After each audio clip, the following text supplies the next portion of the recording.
It's very nice to be here, and thank you for Nancy for asking me. I've sort of known Nancy for 30 plus years, but somehow we only met last year. I use her work in all of my classes that I teach. It fits right in. So it's nice to be here, and the 30 years thing sort of got me thinking about how old I am. But one of the advantages, I guess, of getting older is that one can look back at their work. And for me, it's been, as photography goes through these kind of radical changes that it's going through right now, it's interesting for me to sort of position myself, just for myself, to see myself in relationship to a lot of the changes that are going on, because in some ways, while I'm a photographer, and I'm a fine art photographer, whatever that means, I didn't study photography. I didn't study art. I studied media studies in school, and I was always very interested in visual culture at large, but photography itself, which I've always loved, in some ways I sort of stumbled into, and that I just was very interested in the language of photography, and specifically in how photographs work. So I won't really get into sort of how I came to be an exhibiting photographer, but I just sort of, I guess what I'm saying is that one of the things I will be talking about tonight is how I got from this image on the left, which was done in 1982, I think, and the image on the right, which was done more than 30 years later. And to me, there's a direct relationship between these two images. One of them is the earliest pictures I made, and one of them is more recent. But there's a lot of stuff that ties them together. And part of what ties them together is my sort of strange relationship to photography, let's say. So I want to talk a little bit about, I'm going to show a lot of pictures. I host a lot of lectures and have over the years, my capacity as an academic, and I know how tedious it can be when someone goes on and on and on. So I will try not to be too long. I would love it if you guys ask questions. I usually encourage people, if they want, just to throw stuff out. I guess it's being recorded, so I don't know how that will work. But if I forget to say how big something is and you want to know or something like that, feel free to interrupt me at any point, and then hopefully we can have a conversation afterward as well. So I'm going to show a lot of stuff. I'm going to go through a lot of it quickly, particularly as I go on. And, I always, of course, kick myself afterward that I didn't say this, I didn't say that. But hopefully in going through all of this, I'll touch on, what my interests are, how they develop, the influences. And I guess I think most importantly for me is, again, sort of, I'm using this as an opportunity to kind of reflect on what it means to be a photographer now in this age of post-production, and what it means to be a photographer who doesn't have a strong foundation in darkroom photography and film. I mean, I started out with film, obviously, but digital was a very welcome thing in my life as somebody who doesn't really like darkrooms, I'm not an analog kind of guy, although as you'll see, I do have an particular niche interest in analog. Anyway, so these two images, I will sort of talk, I guess, about the years between these two images. But just to set the table a little bit, I want to talk about when I started making work in the early 1980s. I include this picture on the left, and I can't remember who painted it. It's a painting. I don't think it's a particularly well-known painter. It's just a classic sort of modernist painting. And the reason I include it is it might seem strange now, but back in the late 1970s, when I was first becoming interested in art, there was a really sort of strong, almost moral imperative around art. and things like beauty and seduction and breaking the picture plane and all these things were kind of a taboo in some ways, as strange as that might be to think of now. So that painting on the left for me sort of represents this kind of flatness. And I was really interested in breaking those taboos. I was very interested in, because I was studying media studies, I was interested in ideas of spectacle and seduction and this kind of the sublime and all these other things. So this picture on the right is an image I made in the early 80s.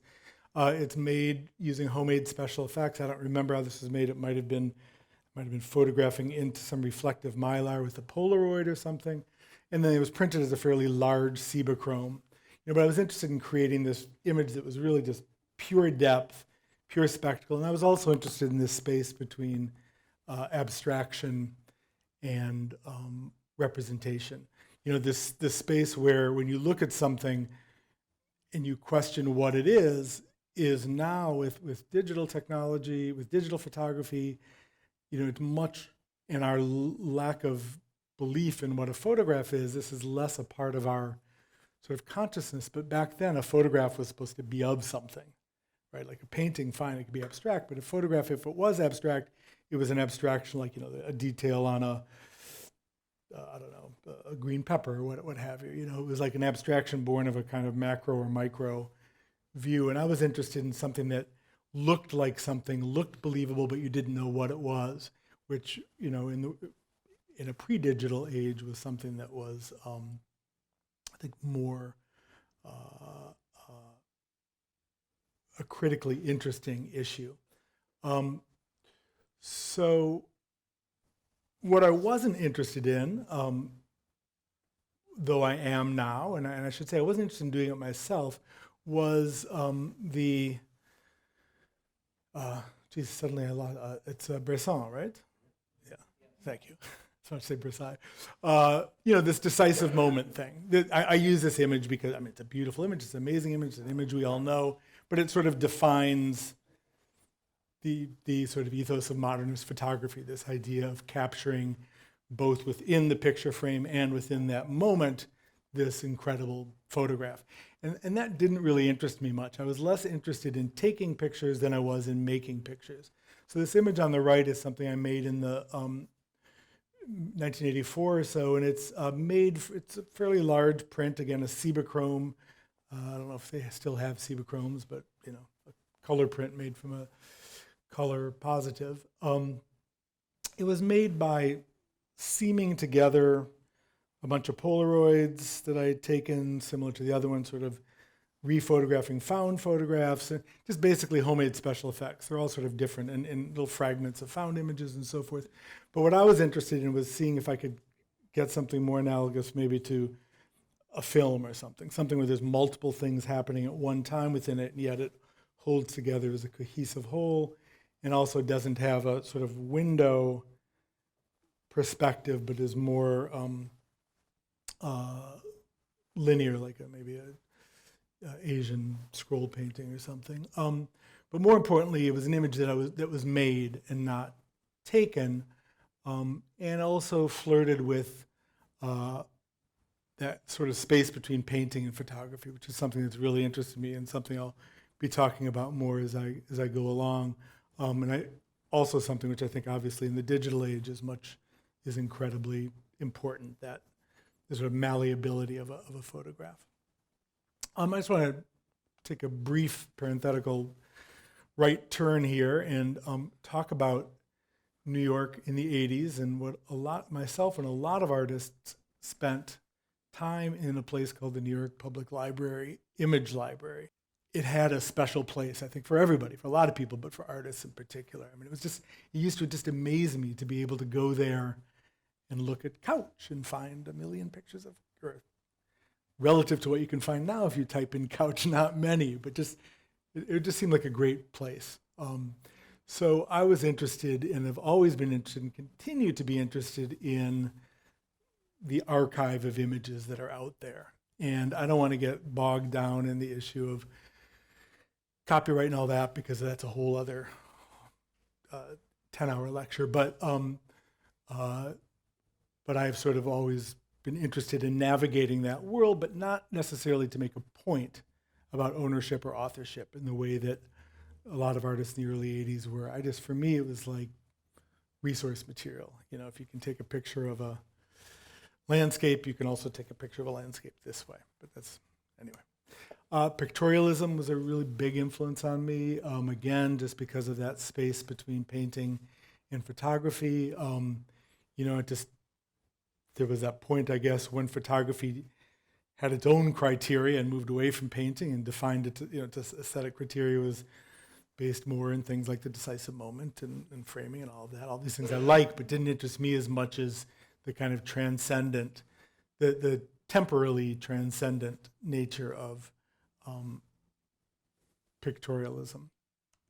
So early pictorialism as well as, and again, this is from the early 80s, but this is one of the first examples I ever saw of a computer, I think it was a Cytex machine or something, being used on a Prada ad or something. I don't know what the ad is. It's some ad below.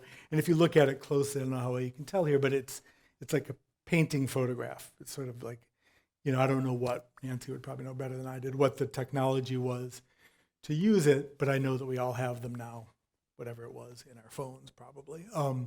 But I was really fascinated in sort of that moment in time when technology started to really allow manipulation of the photograph in a way that occupied that uncanny space. Again, just continuing some influences. This is a picture of mine on the right from the early 90s that again is just made from sort of superimposition and a photograph I took at NASA or at in Florida, whatever it's called. Where did they send the plane?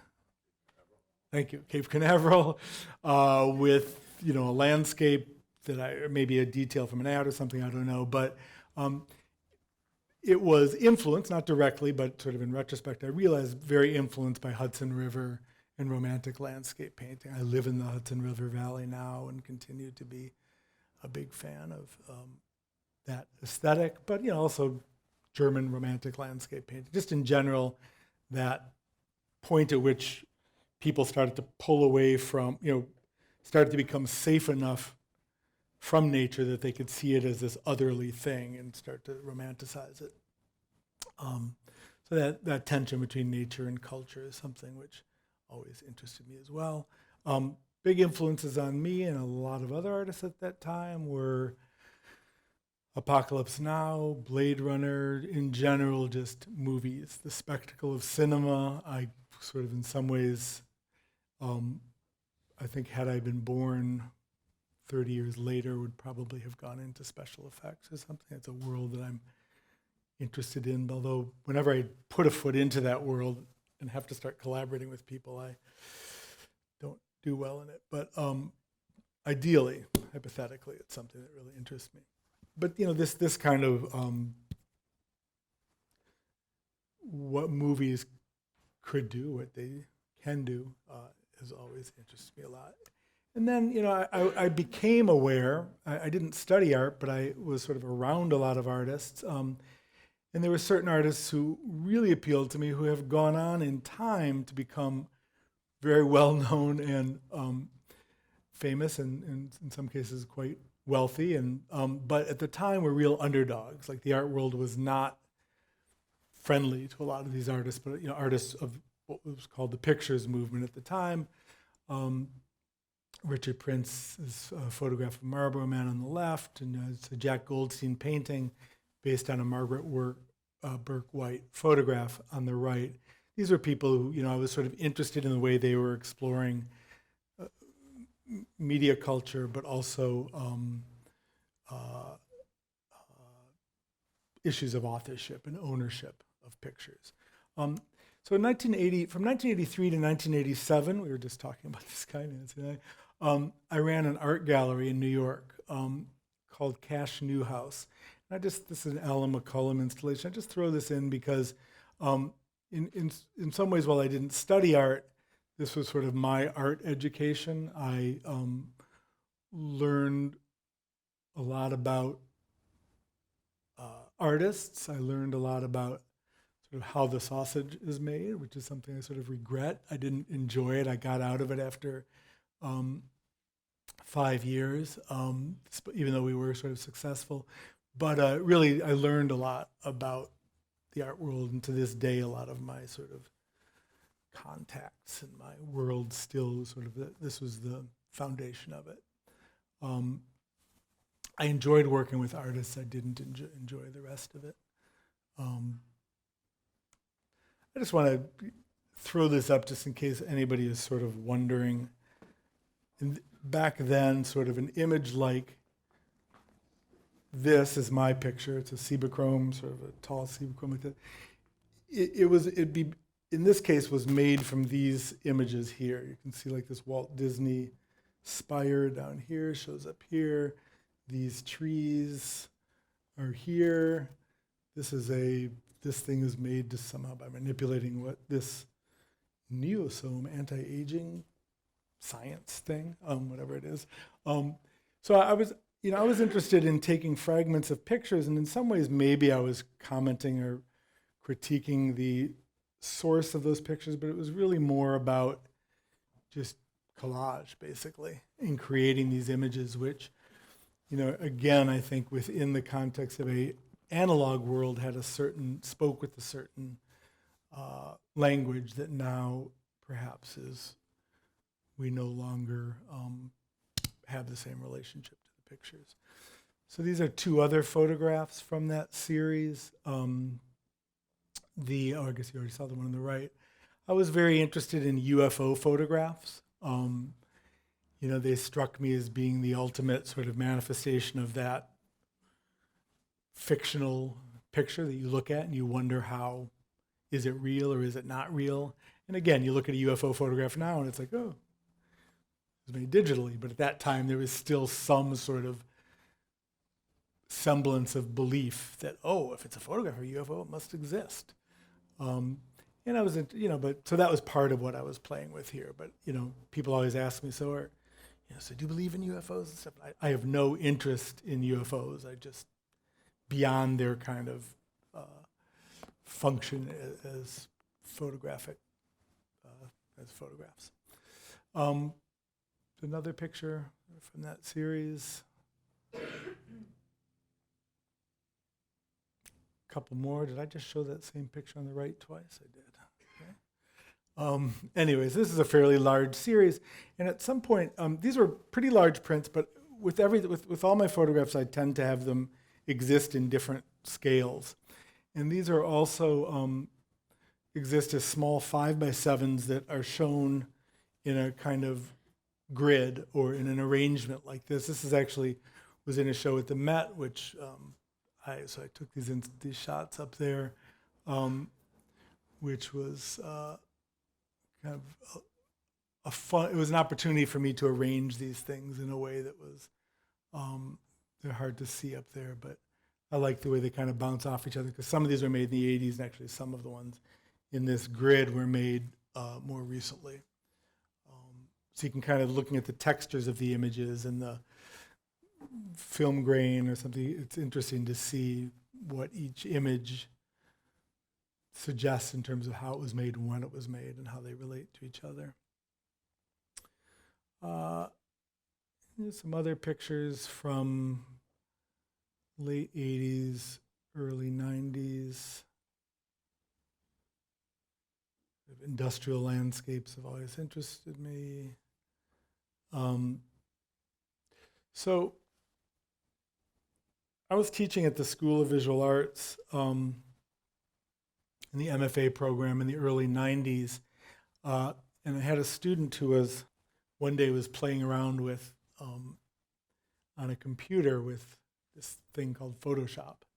And it was version 1, I think. It was before layers, before history palette, for all that. And I was just like, what the? It's like, it's like, because I never had access, like the world that Nancy played with, of actually, you had access to this. Did you work with Cytex or probably? And he had access to that stuff, I see. Anyways, I remember writing a letter once to the Cytex Corporation. I would love to, get access to a computer in exchange for, this was before Photoshop, and I never heard back from them, but suddenly to have access to stuff. So I bought a computer, and I sort of taught myself to use Photoshop. It pushed my work towards the more Baroque, perhaps, as you can tell. But strangely, it also kind of undercut the audience's relationship to photography. And again, I don't know how much generationally you guys can relate to this, but just to me, it seemed like there was a point where there was this transition from where the power of a manipulated photograph really went away, and became, now we live in an age where we're that space between the binary between painting and photography has really collapsed on itself. But so I had to kind of reconcile with what this work meant to an audience as opposed to the earlier work. But it certainly allowed me to kind of really work with collapsing a lot of photographs that I took traveling. I call these travel photographs. Photographs I took when I was traveling, with little fragments and pieces of photographs that I found, and then kind of collapsing them together and creating these places that don't exist. I mean, very often they were built on pictures, that did exist. That thing up on top there is from Universal Studios, a big backdrop that they shot movies in front of this big cloud backdrop and stuff. So I went to Universal Studios, I photographed that, and then there's a waterfall in the bottom from Hawaii. In the middle is a strip of, I think, Thomas Cole painting of Catterskill Falls. And this is Cape Cod, where I go every summer.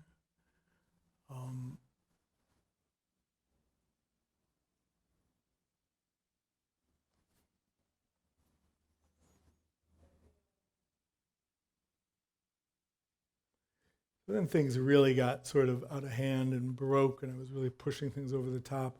It's funny, my mother has this picture, and she had it on her wall for like 10 years or something, and I was talking about it one day, and I said, I was telling somebody else in the room, this is the only picture, one of the few pictures I'd ever done with a person in it.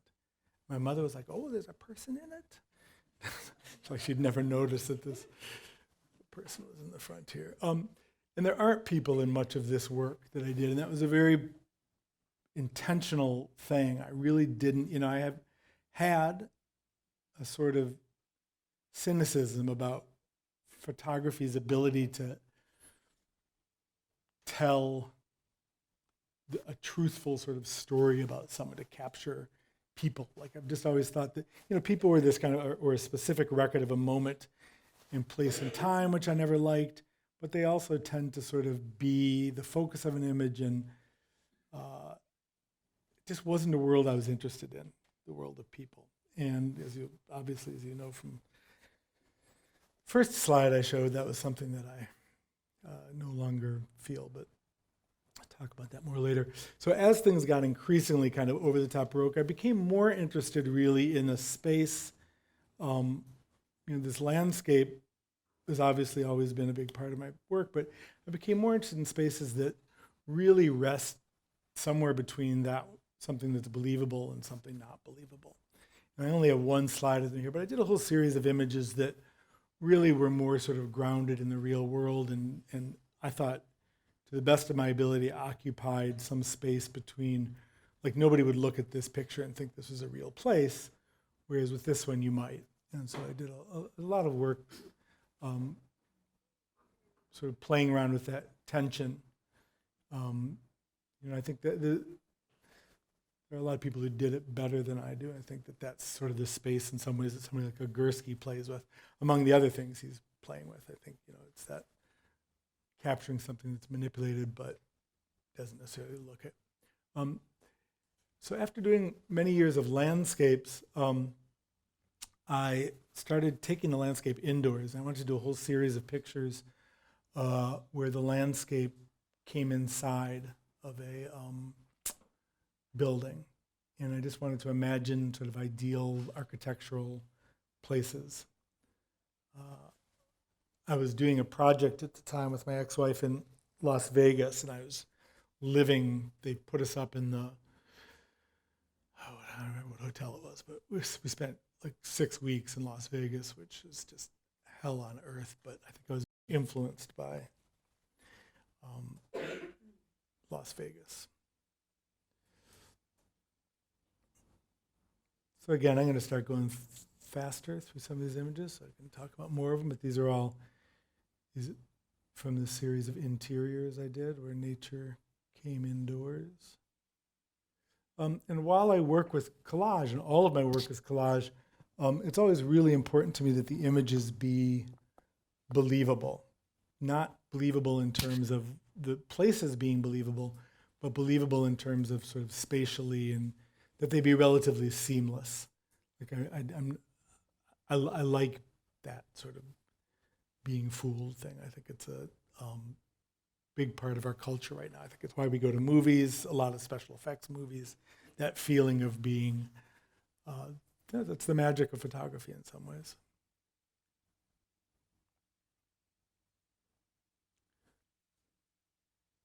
So I want to shift gears quickly here and talk about a project I did right around this time, which was, I guess, 2003 or so, I don't know, sometime in the early 21st century. I became very interested in this guy, Wallace Nutting.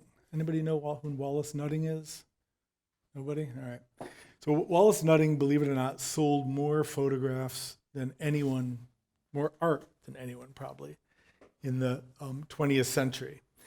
And he had a place called, this is a Wallace Nutting picture. Typically his pictures, even though they were taken in the 1930s, were of people pretending to be in the 19th century. And they were usually hand painted. And he had a factory which was called Nuttingham up in Massachusetts, and he had these women. He had a lot of women working for him. And in the Nuttingham factory, he was a crazy guy. There's a great book about him called Wallace Nutting and the Invention of Old America. His most famous quote is, "Everything new is bad." He was sort of nuts. He was a preacher, and he made a lot of money making furniture and even more money making these photographs. He would sell them in 5 and dimes for, a few pennies or whatever, hand-colored photographs, each one individually signed by him. Although if you look at them, you can still find them all over on eBay and all over in thrift stores, you'll find them. If you look at them, there's about 5 different signatures. I think he had somebody else signing them. But what he did was he wed the most advanced technology of the time, photography, with painting in a way that allowed him to mass market these things. Each one was individual and had paint on it, but they just took seconds to make. And he would sign them. So in some ways, he was like the Thomas Kincaid almost of his time, in that he would whip these things out, but they sold for really cheap, and everybody had them. I mean, they were just, he had this thing called the expansible catalog, which was basically a catalog he would give to Woolworths and these 5 and dimes, and it was expansible, meaning you could add pictures to it. And so he was constantly adding to it, and they would order from him, and then he would have the factory churn them out and send them to him. And it struck me, I was really, I love the images, the landscapes, these hand-colored like cherry trees and stuff. And it just struck me that, like, despite his kind of romanticizing the past and his sort of insistence that the industrial world was horrible and that we should all live in this 19th century utopia, that he was using this technology. It was really kind of similar to digital technology, in that it allowed, you can take an image and quickly produce it and mass produce it and quickly manipulate it and do slight changes to it also. And there are sort of galleries now that exist that sell, there's 20 by 200, this gallery. I don't know if you know that, she sells good art, but made in bulk, printed on archival printers. So I was just very interested in nutting, and I decided to apply the web, and I did my own expansible catalog where you could go online. And I decided I was really felt in a rut, and I decided I wanted to make work really fast and just kind of, because sometimes like my best work would take a day and my worst work I would labor over for a month. So I just realized if I just push myself to produce a lot of work fast and sell it for really cheap online in large editions. So I had this utopian idea, that I would make a lot of money like that. It never happened because people want to spend more money. If they're spending too little on a photograph, and this is my bitter theory, that basically, if you give something to people for too cheap, they don't want it. It's only worth something if you spend a lot of money on it. I'm going to go back. I'm going to revisit this idea someday. I still think that there is a market for this. But anyway, so I did this website. I sold a fair amount, but only through a lot of self-promotion. I just couldn't deal. But I also did shows of this work. So I did a lot of work. I had small kids at the time. I needed something that was less labor intensive. And I just you can see I did my own book in the front and the upper right there. You can see the little book that you could add pictures to.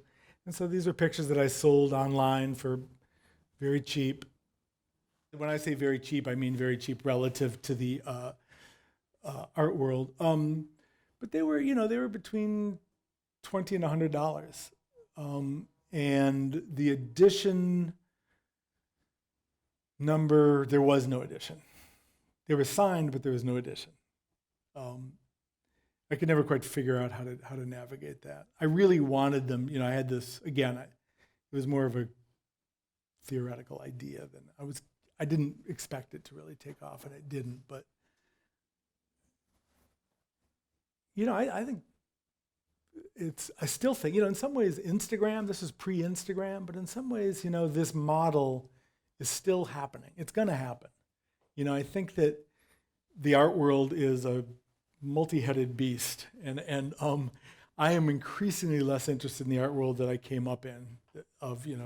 And I love the democratic potential of relatively inexpensive printing and everyone having these great cameras in their pockets and the internet. And I think unfortunately there is a utopian idea of it, and then there's the reality of as we know. As we have learned over the last few years, that democracy is sort of an ugly thing sometimes. But anyway, if nothing else, it allowed me to make a lot of sort of work without a lot of pressure, as it felt like to me.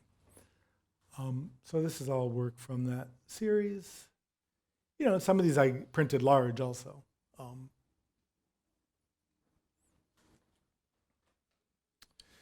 So just a quick story about this photograph right here, because I think it represents, the little anecdote I have about this story represents, it's kind of a snapshot of the time we're in right now and some of the stuff that we were just talking about here.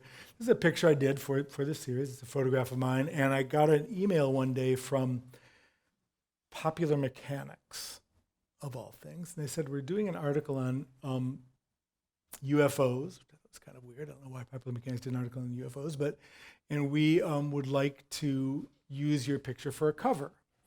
And they offered me a fairly large amount of money relative to, generally when I do commercial work, it's a band that sends me an email and says, we don't have any money, but we'll give you a link to your URL. And I'm fine with that because usually you get more traffic from that than, I believe people when they say they don't have much money. Popular Mechanics sort of have money, so they offered me money. I said, great, love it. They asked for a high resolution file, so I sent them off the file. And she sent me back an email and said, I really love it, but you have a higher resolution image. And I was like, well, I don't, my pictures tend to be, this is intentionally degraded. I wanted it to look low res. I wanted it to look like a UFO photograph and look grainy and stuff. And just to show you, the picture was made in large part using the two images below. The one on the right is just a picture I took in Wisconsin where I'm from of a cornfield. The one on the left is a grainy JPEG from, this was during the Iraq War, of some kind of military activity in the Iraq War. So when you zoom in on this, it is very grainy. She said, well, so I explained all that to her, and she said, well, that's wonderful theoretically, but if we print this, everyone's just going to think we did a shitty printing job, and we can't. And I said, okay, I'll try to work on it. So I took it back. I ran a bunch of Photoshop filters on it. I went in there. I cloned. I did as much work on it as I could. Sent it back, and she said, "I'm sorry. We can't use it."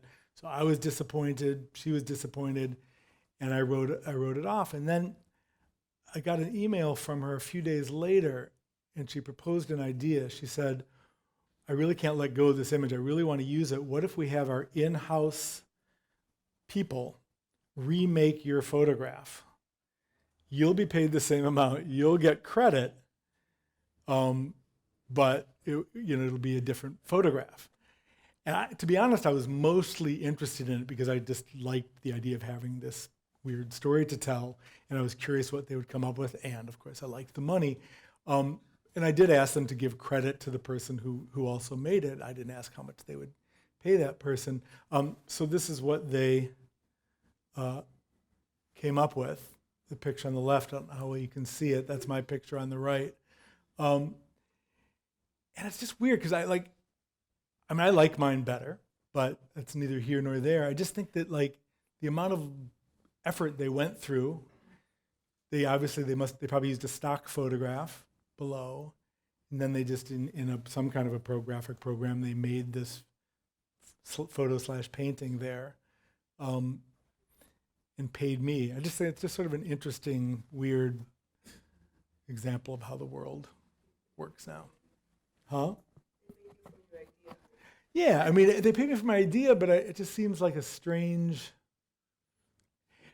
I guess what's interesting to me is that the idea is not my idea. This is such a cliche image, it's the classic science fiction image of the UFO in the cornfield or something. It's I don't know. The whole thing, finding the origins of this image, I think get interesting to me. All right, so moving on. I want to talk about a parallel activity that I've had going on for the last 15, 20 years or so. I collect found photographs. And when I say I collect them, when I started out collecting them is when I started to realize that the internet was just filled with incredible photographs, the author of which we don't know. And I was really sort of interested in those pictures, and I was interested in the way they work within social media. This was sort of in 2010 or so. I was really interested in the way that, photographs, when you post them, elicit conversation. People talk about them and pass them around. And these are images that have been divorced from their original authors and their original narrative. So they're just open to reinterpretation by people. So I would collect these things and put them into categories, and I had literally thousands of these pictures, tens of thousands of these pictures. And I started to organize them into groups. So this is a group called Black and White Photos so I've dozens, maybe hundreds of photographs of interracial couples sort of pre-1964 or whatever, where these were photographs that sort of where you really want to know the history of these pictures. Who are these people? And what are the circumstances of these? And one of the more interesting categories, which I don't have here, of course, are gay couples, which I have hundreds of photos of those also. And there are people who collect those. And these are images that were, presumably, from the early 19th, mid-19th century, presumably kept under the bed or in a shoebox or in the closet or hidden. And they sort of come out maybe after the people die or for whatever reason. They come out and they now, in the contemporary context, really speak a different language. What does it mean to see these? And then there's these weird genres. There's hundreds of pictures of people hiding behind trees. It's actually called florage, is what people call people who collect these images. And they're often women smoking cigarettes because women weren't supposed to smoke. I think they're hiding or something. I don't really know what the genre is. But sort of locating these different typologies became very interesting to me. And I had so many of these things, and I had a pretty active life online, if you want to call it a life, posting them and people talking about them and stuff. I was asked to do a show in a museum down in Fort Lauderdale of these pictures. And again, I don't own any of these pictures. So I printed up about 800 of these pictures that I had downloaded off the internet, fairly small, putting them in these groups and installed them on the wall. And I did this show with this other guy who I had only met online, who I'll talk about in a minute. John Monteith was his name. And we did a book in conjunction with it called Artist Unknown was my half of the book, and The Free World was his half of the book. It was a book that he sort of turned upside down to get, we each had a half of it. His photographs were all digital screen captures from chat rooms in like around Yahoo chat rooms from around 2000 or so.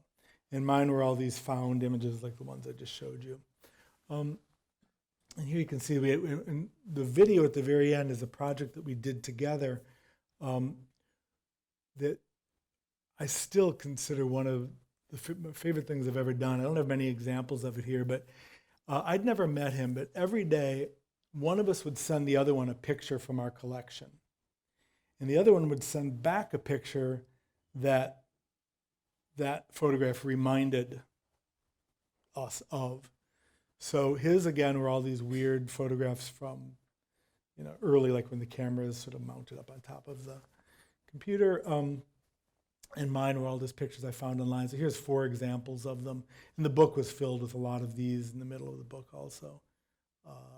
And we did websites with this also. But it was for me, it was a way of, I think one of the things that social media and digital technology has brought on is the photograph as the print starts to disappear from our lives as an important thing, or from a lot of our lives. The sort of social activity around photography becomes more pronounced, I think, and photographs sort of circulate and become more a verb than a noun, let's say.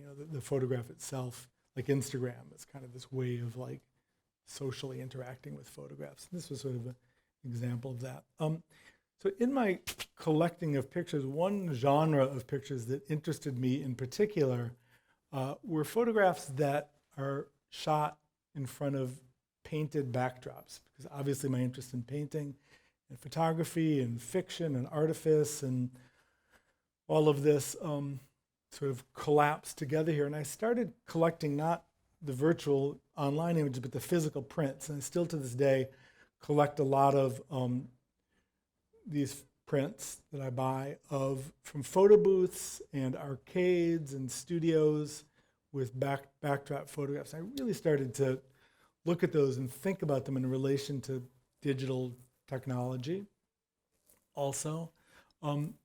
And I started to work with shooting people. I decided that a lot of the cynicism I had about photography and a lot of the sort of my reluctance to photograph people was silly. Why did I have this parallel activity of collecting photographs of people but not shooting people themselves? So one day I told my daughter to stand in front of a wall, and I took a picture of her. That's her on the right.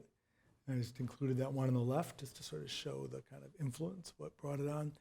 And so I did a series of portraits, which I'm still sort of working on to this day to some degree, of people in my studio. This is my wife with one of my goats who recently died. Not my wife, the goat. My wife's fine. Clear that up. So funny, somebody asked me, like, how did you get like the goat to look in the same direction as your wife? I told my wife to look that way. I thought they thought somehow I had got the goat to turn its head. So obviously, I don't know if it is obvious, but to you guys it probably is. This is a shot in front of a green screen.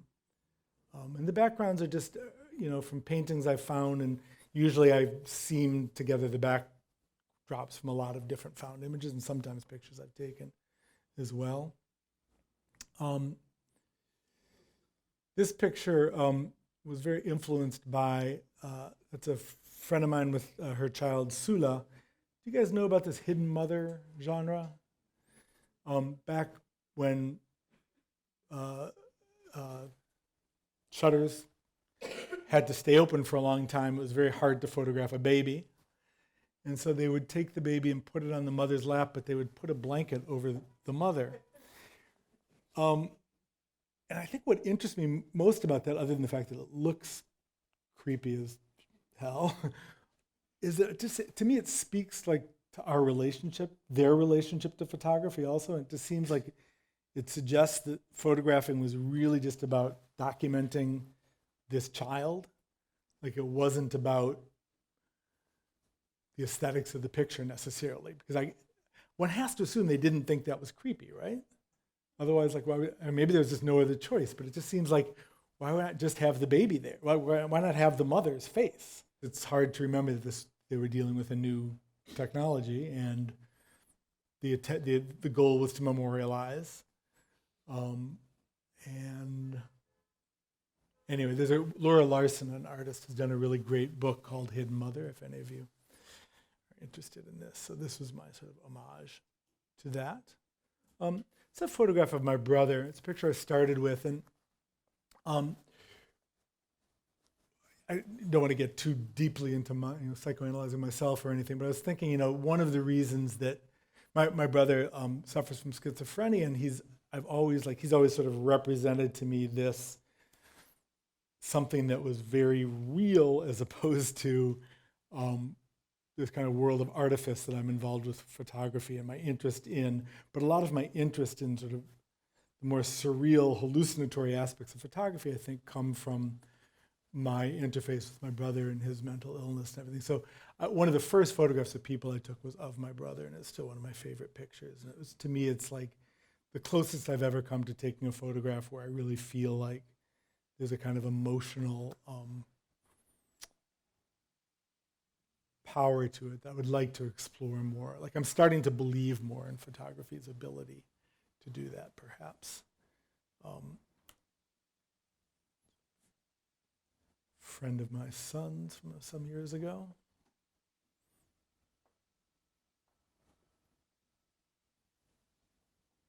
So, these are mostly photographs of friends and family. It's my wife again.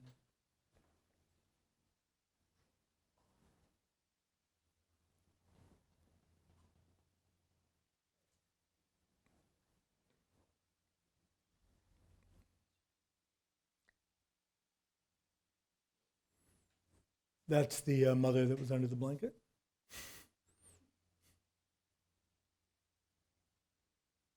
I've always had a real sort of love for Orientalism and the sort of taboo of Orientalism. And this is a friend of mine who's from Lebanon, a writer, Rabbi Alameddin, and I photographed him in his house in a kind of odalisque, Orientalist way. He's a great writer, by the way, if any of you are interested. He nominated for the National Book Award for his book, An Unnecessary Woman. These were actually two pictures I decided looked better together. That is the mother and her daughter, but they were taken at different times.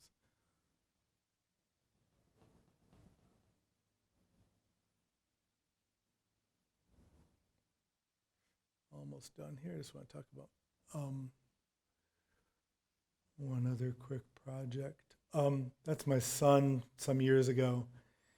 He used to play Skyrim. Anybody know this game? He was obsessed. It's a video game. So that's him with our donkey up with the background is from the video game. It's one Skyrim.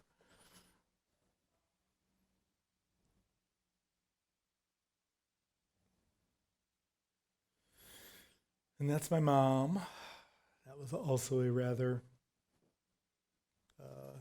challenging thing to do.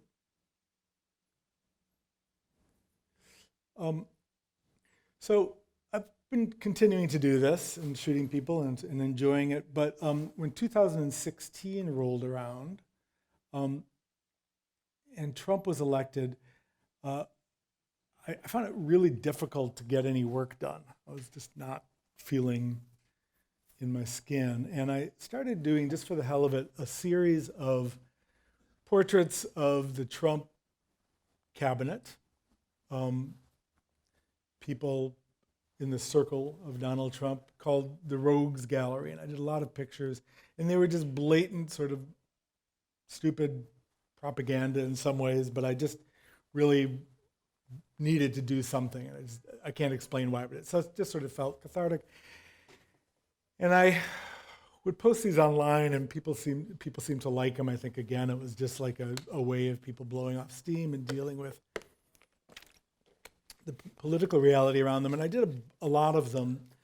And I sold them for very cheap online on a website called the Rogues Gallery for like $100 each, 11 by 14, to raise money for the ACLU and Planned Parenthood. It actually raised a fair amount of money doing it. It was like a cheap way for people to sort of give money. I don't think anybody actually went and hung these things on their wall. I imagine they tucked them under the bed or something. But so a friend of mine a few years ago who runs a book company called St. Lucie Books asked me if I wanted to do a book.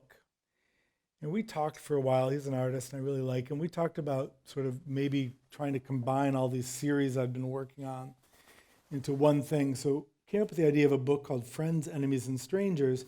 Friends being these portraits I've taken, enemies being this sort of rogues gallery of political figures, and then strangers being the collection of found images that I have. So I did a book, and I'm just going to show you just a few of the spreads from this book. I actually have a copy with me if anybody wants to see it when I'm done.